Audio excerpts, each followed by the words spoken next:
Hi, I'm Richard Jacobs from myduiattorney.org, and I'm here with Lawrence Taylor, the #1 DUI attorney in the entire United States. A lot of people call him the Dean of DUI. He's been involved with DUI for over 29 years exclusively at his law firm based out of California, and I'm very pleased and very proud to have the opportunity to interview him today. Welcome, Thank you, Lawrence Richard. Taylor. Thank you very much. Okay, well, we'll get right to it with the first question. Mr. Taylor, from your blog posts, one might get the impression that you're anti-law enforcement and against drunk driving. What's your overall stance on DUI? Is it wrong? Is it not as bad as everyone makes it out to be? No, I mean, drunk driving, and we're talking about two different things, understand. DUI and driving over .08, and they're not the same thing.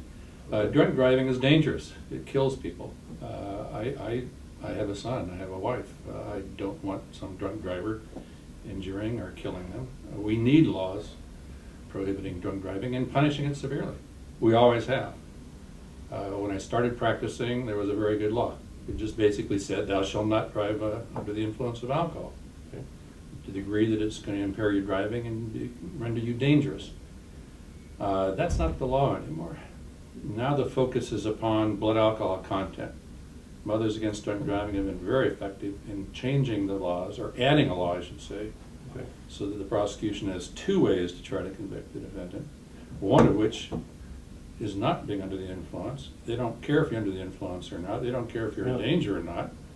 All they care about is the blood alcohol content, and your individual tolerance to the alcohol, assuming the level is accurate, is irrelevant. So now someone, when they're faced with a DUI, where they're actually faced with two criminal cases, is what you're saying? Yes, unless there is a case where the defendant or the suspect refuses to take a blood or breath test, in which case there is no blood or breath test, and they can't charge with the .08, they can only charge with DUI. Otherwise, they're always going to charge both offenses. It not only gives the prosecutor two ways to convict, and you can be convicted of both, by the way. Really? Yes. But it also gives him a very unique tactical advantage, and that is when you go to jury trial, jurors often can't make up their mind. Now that's supposed to be reasonable doubt when you get acquitted. Right. What happens is they have a compromise because not everybody agrees. They can't get a uniform verdict, so they decide to acquit the client on one and convict him on the other. It's a compromise. But they don't realize it's no compromise. The person is convicted and is going to get punished the same as if there had been two convictions. Oh, okay. Another question I have is, you recently made a blog post that tied in your 2005 predictions on the future of DUI, and a lot of them have largely come to pass, it seems. Has DUI simply become a convenient cash cow for cities and states so they can earn more money under the guise of public safety? Well, there has been that. There's no question that in many municipalities, DUI is a source of considerable municipal revenue. And MAD has been very influential and effective in their political pressures on local municipalities, as well as some members of the bench, the judges and prosecutors and so on. A classic example of this is roadblocks, DUI roadblocks. Mm-hmm. Those were permitted in a 5-4 vote by the U.S. Supreme Court, but only for DUI. It could not be used for anything else.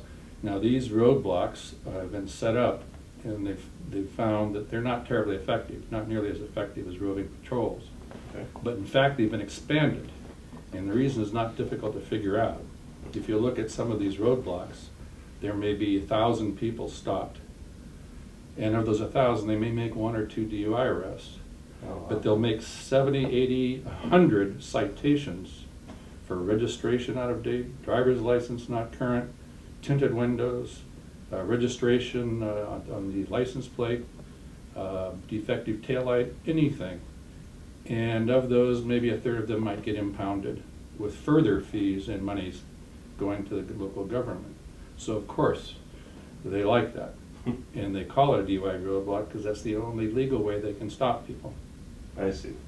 And in that circumstance, it's hard to say that they're doing it to stop drunk drivers. It's more obvious that it's to raise revenue through all those methods. Well, you can see that in terms of the efficacy in finding DUIs and taking them off the highway, It's not very effective. Right. There have been all kinds of studies showing that simple roving patrols, patrol officers in cars or motorcycles, are far more effective than putting the money into roadblocks.